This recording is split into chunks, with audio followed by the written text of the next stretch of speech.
आप लोगों को बहुत बार बताया जा चुका है कि जीव का परम चरम लक्ष्य श्री कृष्ण प्राप्ति है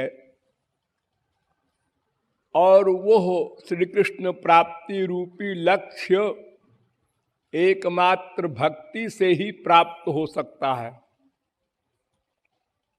वैसे तो 3 प्रकार की भक्ति होती है, स्वरूप सिद्धा भक्ति, संग सिद्धा भक्ति, आरोप सिद्धा भक्ति। ये भक्ति के 3 भेद हैं। स्वरूप सिद्धा सर्वश्रेष्ठ भक्ति है। उसमें केवल श्याम सुंदर के सुख के लिए ही निष्काम प्रेम होता है। और संग सिद्धा भक्ति में कर्म ज्ञान का मिश्रण होता है। कर्म भी करे, वर्णाश्रम धर्म का भी पालन करे, साथ साथ में श्री कृष्ण भक्ति भी करे।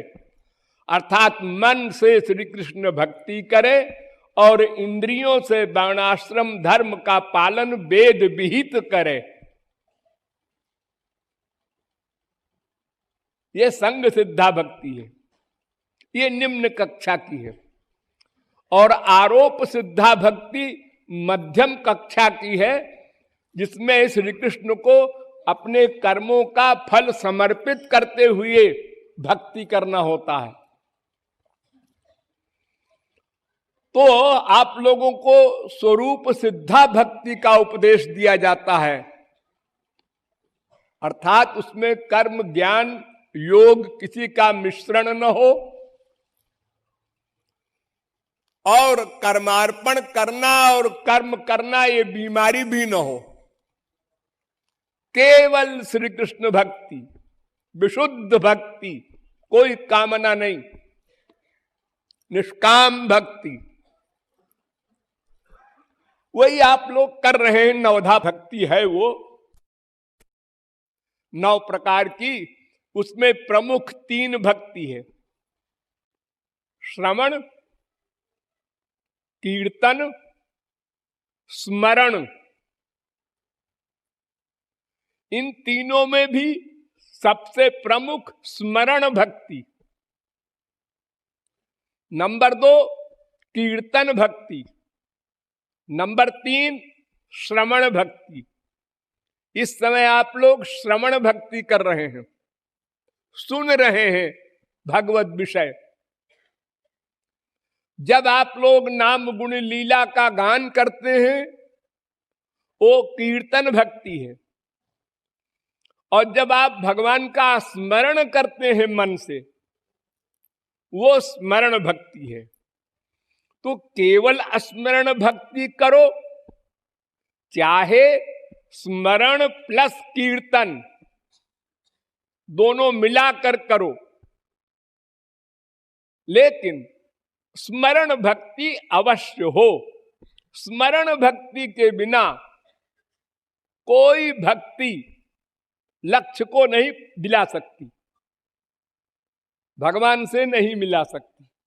ये सब बातें आप लोगों को बहुत बार समझाई जा चुकी हैं।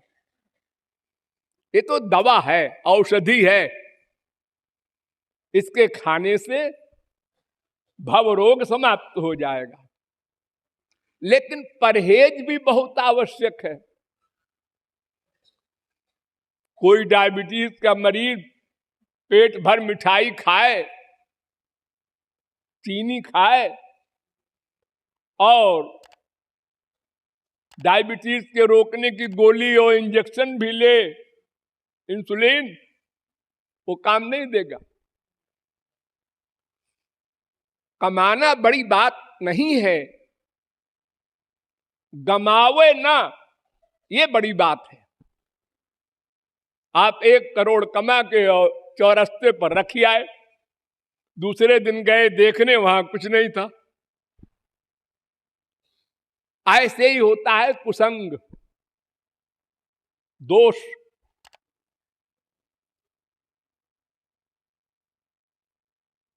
इतना बड़ा शास्त्र वेद का विद्वान अजामिल, जिसके लिए भागवत में लिखा है जितेंद्रिय,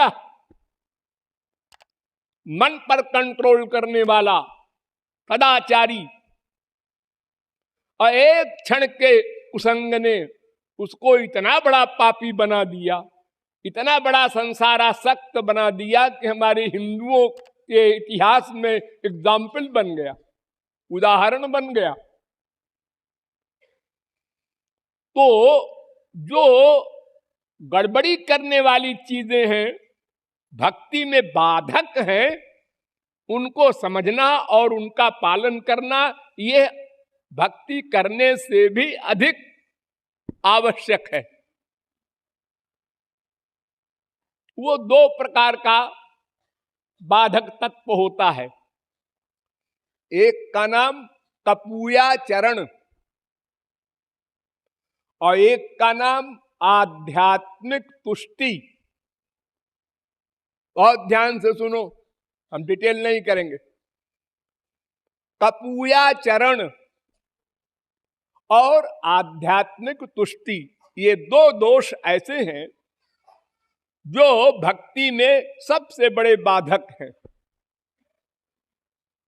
हमको श्री कृष्ण के पास नहीं जाने देती, ये बीच में ही टांग खींच लेते हैं। तो कपूयाचरण 3 प्रकार का होता है। जिह्म भाव, अमृत भाव, माया भाव। ये 3 प्रकार का कपूयाचरण होता है। जिह्म भाव किसे कहते हैं? मन में कुटिलता हो और आप श्री कृष्ण भक्ति कर रहे हैं, और ठाकुर जी का सिद्धांत है मोहि कपट छल छिद्र न भावा। हमारी प्राइवेसी जो है ना, वही हमको बर्बाद कर रही है। हम लोग जब सोचने लगते हैं अकेले में हम जो सोच रहे हैं कोई नहीं जानता। बीबी के खिलाफ सोच रहे हैं, बीबी के पास बैठ के, बाप के खिलाफ सोच रहे हैं, बाप के पास बैठकर, गुरु के खिलाफ सोच रहे हैं, गुरु के सामने बैठकर। आदत पड़ी हुई है तमाम जन्मों की, उसको हम प्राइवेसी कहते हैं। सबसे प्राइवेट बात केवल अपने आप हम जानते हैं। उससे कम प्राइवेट स्त्री पति को बताते हैं, उससे कम प्राइवेट माँ बेटे को, उससे कम प्राइवेट दोस्तों को, उससे कम प्राइवेट नौकर को। यानी जो साधारण बात है वो नौकर जाने, जो और खास बात है वो दोस्त जाने, उससे भी जो खास प्राइवेट बात हो वो माँ बेटे जाने, घर की बात। और उससे भी जो प्राइवेट हो वो स्त्री पति आपस में जाने, माँ बाप से भी छुपा दे। और जो सबसे प्राइवेट हो वो स्त्री पति से छुपा ले, पति स्त्री से छुपा ले, वो है असली प्राइवेसी। लोग अपने गुरु के सामने कहते हैं महाराज जी आप तो अंतर्यामी हैं। अच्छा मैं अंतर्यामी हूं, हाँ, अब बोल जाते हैं झूठ। वो गुरु बेवकूफ अगर है, वाकई गुरु नहीं है, तो फूल जाता है हमको गुरु तो माना ठीक है, तो बात चाहे जो कुछ हो, हमसे क्या मतलब। और जो वास्तविक गुरु है वो मन में कितना दुखी होता होगा ये सुन के कि देखो ये मुंह से तो बोलता है कि आप अंतर्यामी हैं और हम ही से झूठ बोल रहा है, कपट की बात कर रहा है, भीतर कुछ है उसको छुपा रहा है। ऐसा है कि ऐसा है कि ऐसा है, महाराज जी से नहीं बताना। हाँ, महाराज जी ने तुमको बता दिया। तुमने बताया क्या? नहीं तो जरूर बताया है, तभी तो महाराज जी ने हमसे डांटा हमको। दूसरा अपराध,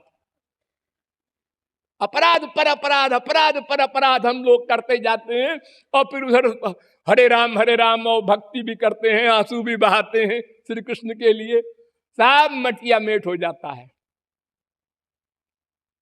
ये मन की कुटिलता, ये जिह्म भाव है, ये छोड़ना होगा। नंबर 2, अनृत भाव। ये क्या है? अपने दोष को छुपाना, अपने को अच्छा कहलवाने का प्रयत्न करना, लोग हमको अच्छा समझें, इसके लिए क्या बोलना चाहिए, क्या करना चाहिए, सोचता है, प्लान बनाता है। इधर से दान करो, उधर से गठरी चुराओ, दोनों काम करो एक साथ, तो लोग समझेंगे बड़ा दानी है। यानी अपने को अच्छा कहलवाने की चेष्टा करना, प्रयत्न करना, अच्छा बनने का प्रयत्न नहीं करता। जो अपने अच्छे अच्छे गुण हैं, कभी मान लो कोई गुण अच्छा भी हो गया, वो तो बता देगा लोगों से, और जो हमारे अंदर दिन भर दोष है वो छुपा लेगा। दोष को छुपाना, अपने को निर्दोष निष्पाप भक्त कहलवाने का प्रयत्न करना, ये अनृत भाव है। जोर से शोर कर रहा है कीर्तन में, रोने का, और मालूम पड़ता है गोपी भाव का महापुरुष है। कंट्रोल करो, भाव पर कंट्रोल करो, आउट न करो। तीसरा है माया भाव। वो क्या है? लोक रंजन, संसार को खुश करना, पब्लिसिटी जिसे कहते हैं, अपना प्रचार करना झूठा। तो ये 3 है कपूयाचरण, इनको छोड़ना होगा। कान खोल कर सुन लीजिए, छोड़ना होगा। आज छोड़ो या करोड़ों जन्म के बाद छोड़ो, एक दिन छोड़ना होगा, अन्यथा श्री कृष्ण भक्ति नहीं मिल सकती, गुरु कृपा नहीं मिल सकती। सर पटक के मर जाओ, करोड़ों जन्म आंसू बहाओ, लेकिन ये गमाना, अंतःकरण में ये गंदगी भी ला रहे हो और उधर से साबुन भी लगा रहे हो, तो साबुन लगाने का क्या परिणाम होगा? साबुन लगाने का मतलब ये कि गंदगी ना ऊपर से फिर आवे, उससे बचो। कम से कम आवे, फिर और कम हो जाए, फिर और कम हो जाए, फिर समाप्त हो जाए, ये प्रयत्न करो। तुम तो उल्टा कर रहे हो, लापरवाह हो रहे हो। तो ये हुआ कपूयाचरण। अब दूसरा है आध्यात्मिक तुष्टि।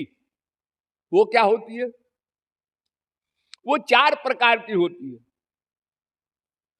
एक तो भगवत तुष्टि,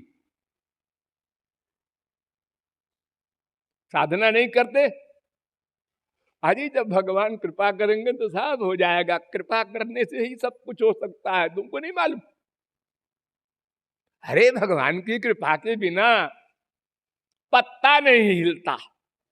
हाँ, वो जब कृपा करेंगे तो साधना अपने आप हो जाएगी, वो करा लेंगे। अपने तुष्ट हैं, संतुष्ट हैं, मक्कारी कर रहे हैं दिन रात माया के दास बन करके, कोई परवाह नहीं है, काल की परवाह भी नहीं है कि कल रहे न रहे, अगले क्षण में प्राण निकल जाए तो क्या होगा, मानव देह पाकर क्या किया। यह है भगवत तुष्टि। एक होती है शरण वरण तुष्टि। शरण वरण तुष्टि क्या होती है कि मुंह से तो बोल देते हैं तुमेव माता च पिता तुमेव तुमेव बंधुश्च सखा तुमेव विद्या द्रविणम तुमेव सर्वम मम देव देव श्री कृष्ण शरणम मम। ये क्या है? ये मंत्र है हमारे गुरु जी का, श्री कृष्ण शरणम मम। एक संप्रदाय का ये भी मंत्र है। क्या मतलब? मैं आपकी शरण में हूं। ऐसे ही तो अर्जुन भी शरण में था। शिष्यस्ते हम साधिमाम त्वाम प्रपन्नम, मैं आपकी शरण में हूं लेकिन युद्ध नहीं करूंगा।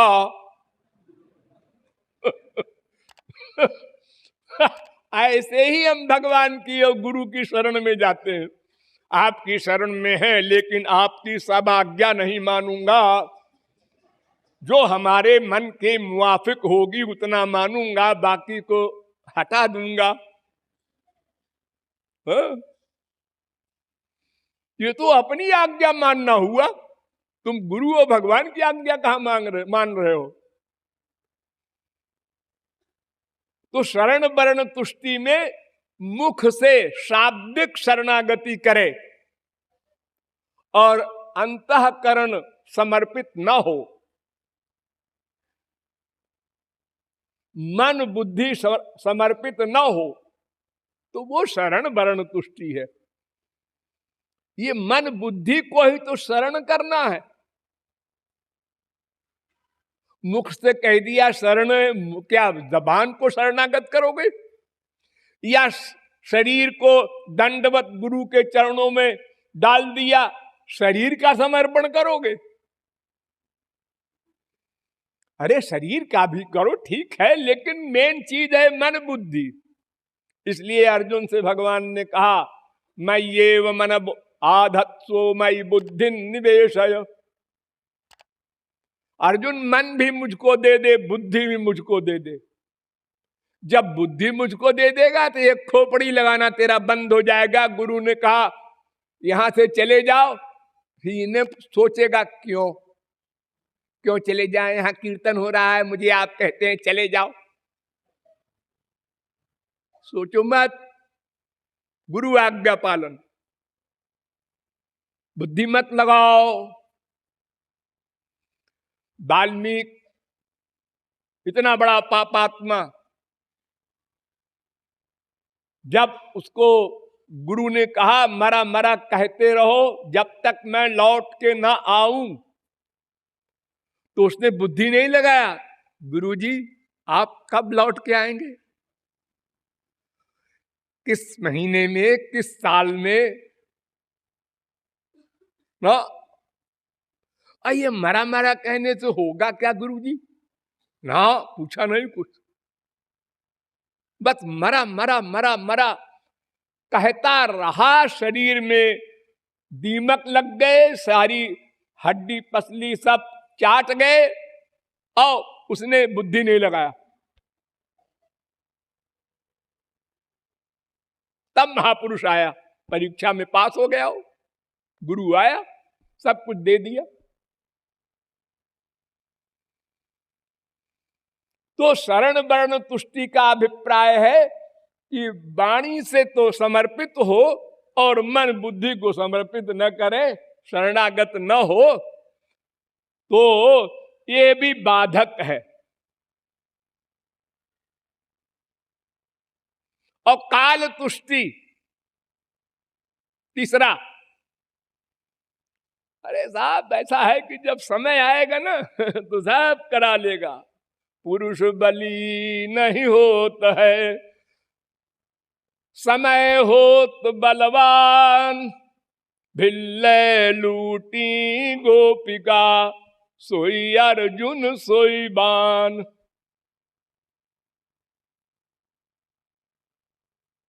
जब समय आएगा तो वो करा लेगा हमसे, बड़ा समय बलवान होता है,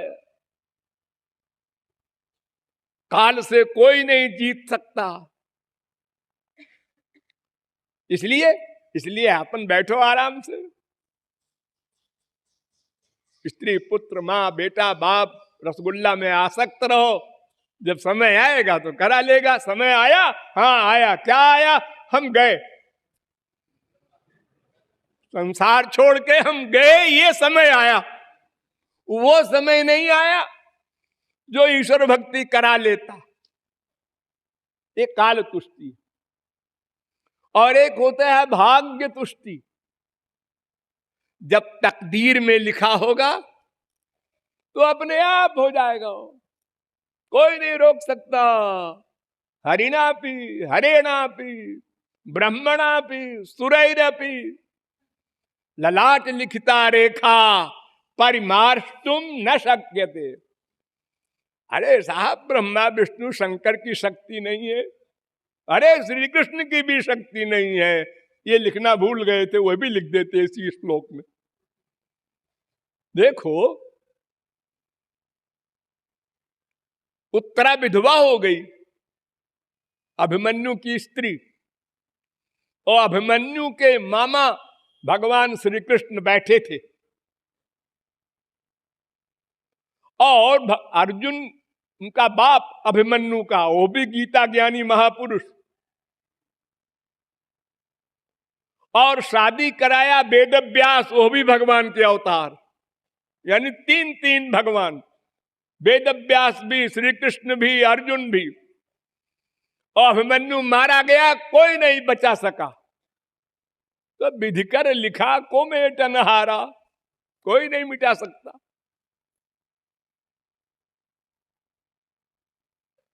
इसलिए अपना आराम से बैठो।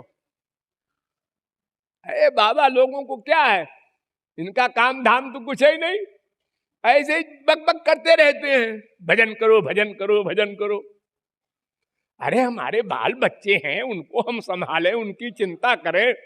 अभी तो एक एक बच्चे को 10-10 लाख का प्रबंध किया है, 10-10 करोड़ का जब तक न हो जाए तब तक हम भला चैन से बैठेंगे?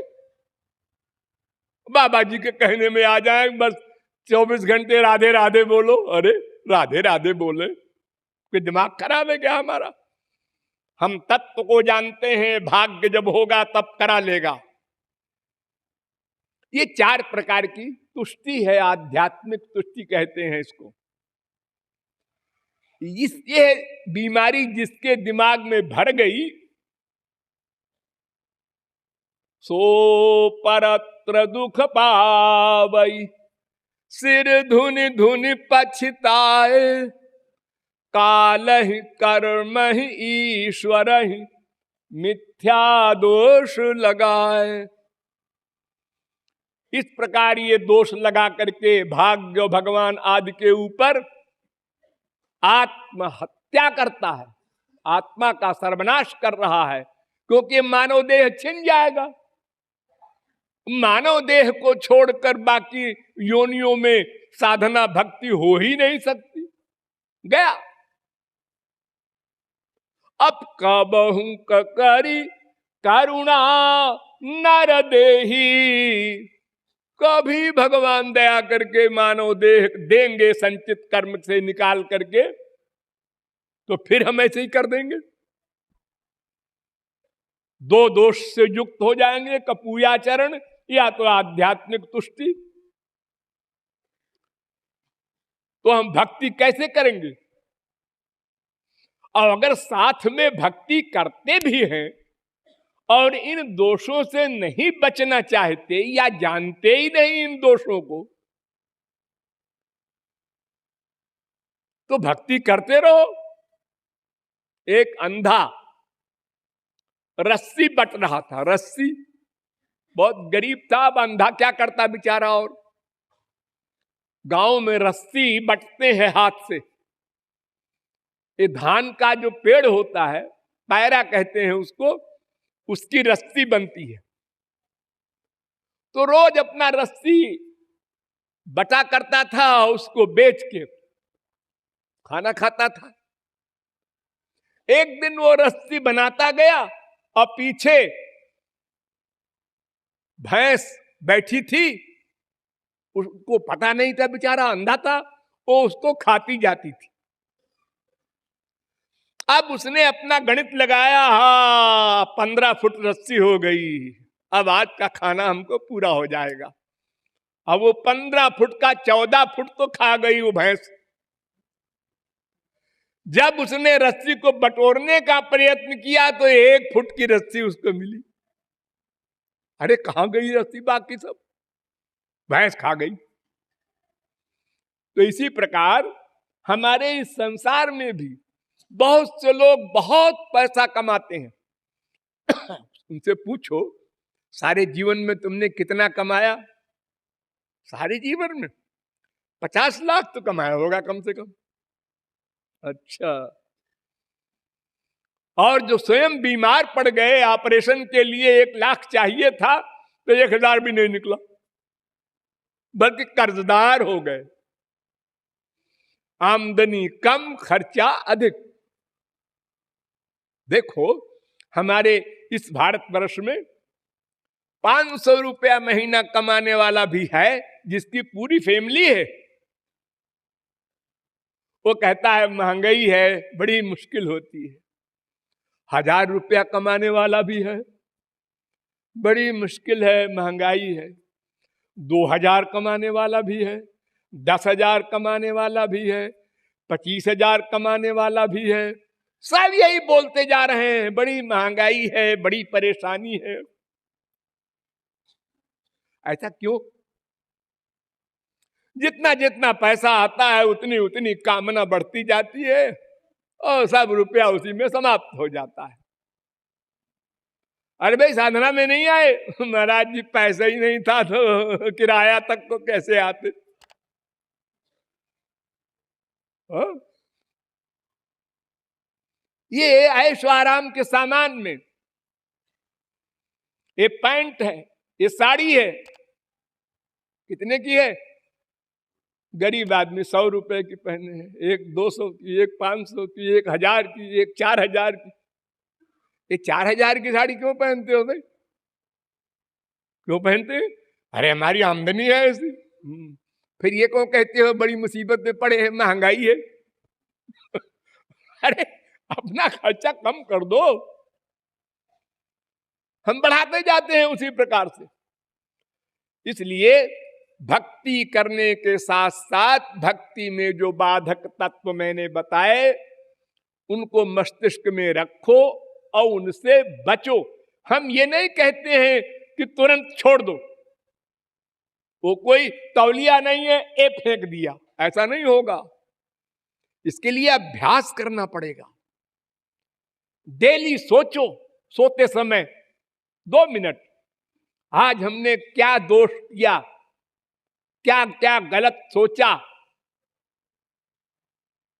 शरणागति के खिलाफ, भक्ति के खिलाफ बाधक तत्व को कौन कौन हमने अपनाया, ये गमाया, अपनी हानि किया। और फिर दूसरे दिन सावधान रहो, आज ये गड़बड़ नहीं होने पाएगी तो कम हो जाएगी गड़बड़, तीसरे दिन और कम हो जाएगी। अरे पढ़ाई करते हैं आप लोग, जितने यहां बैठे हैं 99% पढ़े लिखे लोग हैं। कैसे किया पढ़ाई? पहले ही दिन तो नहीं आप हो गए काबिल हिंदी के, इंग्लिश के, किसी लैंग्वेज के। धीरे धीरे धीरे धीरे गड़बड़ी अपनी, अशुद्धि अपनी शुद्ध करते गए, एक दिन विद्वान हो गए। हाई स्कूल है, इंटर है, बीए है, एमए है, पीएचडी है, सब डिग्रियां ले लिया आपने। जब आप पहले पहले स्कूल में गए थे तो डिग्री शब्द लिख भी नहीं सकते थे। हाँ? तो उसी प्रकार अभ्यास करना होगा। जैसे आप श्री कृष्ण भक्ति का अभ्यास करते हैं, 1 घंटा 2 घंटा 4 घंटा साधना करते हैं, ऐसे ही ये भक्ति के बाधक दोषों को भी हटाने का प्रयत्न करते रहें, गड़बड़ी से बचने का भी प्रयत्न करते रहें। तो दिन दूनी रात चौगुनी उन्नति हो और आप ये रियलाइज करें, हाँ अब तो बड़ा परिवर्तन लग रहा है। अब तो कोई छोटी मोटी गाली देता है तो फीलिंग नहीं होती, और पहले तो ये हालत थी कि कोई कहे बेवकूफ, आग लग जाए अंदर, को बेवकूफ कह दिया। सचमुच मैं तो बेवकूफ हुई, सर्वज्ञ ज्ञानी महात्मा परमात्मा तो नहीं हूं। ठीक तो कहा इसने। अब तो ये फीलिंग होती है। क्रोध अधिक नहीं आता, कम हो जाता है। शंकराचार्य के पास एक शास्त्र वेद का विद्वान गया और उसने कहा महाराज हमको शिष्य बना दो। उन्होंने कहा हाँ हाँ ठीक है, लेकिन जरा अभी गड़बड़ ज्यादा है, इसको निकालो तो शिष्य बनाओगे तुमको, कूड़ा कचरा सब निकालो अंदर वाला, काम क्रोध लोभ मोह सभी हटाओ। कहां डालें बीज हम, बर्तने नहीं ठीक है, ऊसर में धान का बीज नहीं जमता, उसके लिए खेत बनाना होगा, उपजाऊ जमीन होनी चाहिए। फिर उसके बाद साधना करो, जाओ भक्ति करो। साल भर भक्ति किया उसने, फिर आया तो उससे एक भंगिन को बुलाया और भंगी से कहा देखो ये आ रहा है ना पंडित उधर से। हाँ हाँ, तो झाड़ू लगाते लगाते जरा उसकी तरफ धूला उड़ा देना। वो पंडित आ रहा था, उससे झाड़ू उधर मार दिया और पंडित जी के ऊपर झाड़ू की धूला पड़ गई। अंधा है, दिखाई नहीं पड़ता। और गाली 50 दे डाला उसको। फिर आए शंकराचार्य के पास, महाराज साधना करिया है 1 साल। उनका क्या करिया है, तो अभी लोगों को खाने दौड़ते हो। ऐसे साधना नहीं होती। फिर जाओ करो, फिर करके आए तो शंकराचार्य ने कहा है भंगी से कि देखो आपकी ऐसा करना, झाड़ू छुआ देना उनके पैर में। वो गंदी झाड़ू उसने छुआ दिया, फिर वही गुस्सा। उन्होंने कहा अभी ठीक नहीं है, जाओ। तीसरी बार आए और भंगिन ने फिर वही व्यवहार किया। भंगी ने तो चरणों में पड़ गए। भंगी देवता तुमने बड़ी कृपा की और हमको तुम्ही ने तो शुद्ध बनाया। फिर शंकराचार्य ने कहा अब आओ बैठो, सुनो ब्रह्म क्या है। तो गुरु क्या करेगा, करोड़ों जगत गुरु का बाप मिल जाए तुमको, क्या दे देगा जब तुम नहीं सोचोगे कि हमें दोष निकालना है, हमें ये सब गड़बड़ी निकालना है, तब शरणागति होगी। शरणागति का अभिप्राय ये है कि हृदय में केवल हरि गुरु हो, माइक गड़बड़ी कोई ना हो। जितनी मैंने दोष बताए इनको निकालते चलो और भक्ति को बढ़ाते चलो, तभी भक्ति बढ़ेगी। ये जो पढ़ते हो ना, सुनते हो, प्रतिक्षण वर्धमानम, प्रतिक्षण बढ़ती जाती है भगवत भक्ति, और संसार की भक्ति घटती जाती है। भगवत भक्ति बढ़ती जाती है क्योंकि दोष निकलते जाते हैं। और संसार का अटैचमेंट पहले बहुत अधिक, फिर कम, फिर कम, फिर खत्म। फिर वही पति कहता है बीबी से क्या हमको बीबी मिली, भाग्य में ऐसी लिखी थी, चंडी भद्रकाली खाने दौड़ती है। ऐसे स्त्री पति को कहती है मन में अपने, और कोई कोई लड़ाई में अपने आप साफ साफ कह देती है। फिर खूब गुत्थम गुत्था होता है वगैरह वगैरह, आप लोग जानते हैं। तो संसार का प्रेम घटता जाता है, भगवत प्रेम बढ़ता जाता है। लेकिन शर्त यह है कि ठीक ठीक साधना हो, जैसा मैंने बताया, स्मरण युक्त, और ठीक ठीक दोष का निराकरण हो। इन गड़बड़ियों को हम निकालते चलें तो फिर वो भक्ति प्रतिक्षण बढ़ती जाएगी और जब पूर्णता को प्राप्त हो जाएगी भाव भक्ति के ऊपर, तब हमारा अंतःकरण शुद्ध हो जाएगा। तब गुरु हमको उस शुद्ध अंतःकरण में स्वरूप शक्ति देगा। फिर स्वरूप शक्ति से विशुद्धा भक्ति और भगवत प्राप्ति, ये क्या भगवान अंडर में हो जाएंगे, तुमको अपना लक्ष्य मिल जाएगा। बोलिए वृंदावन बिहारी लाल की।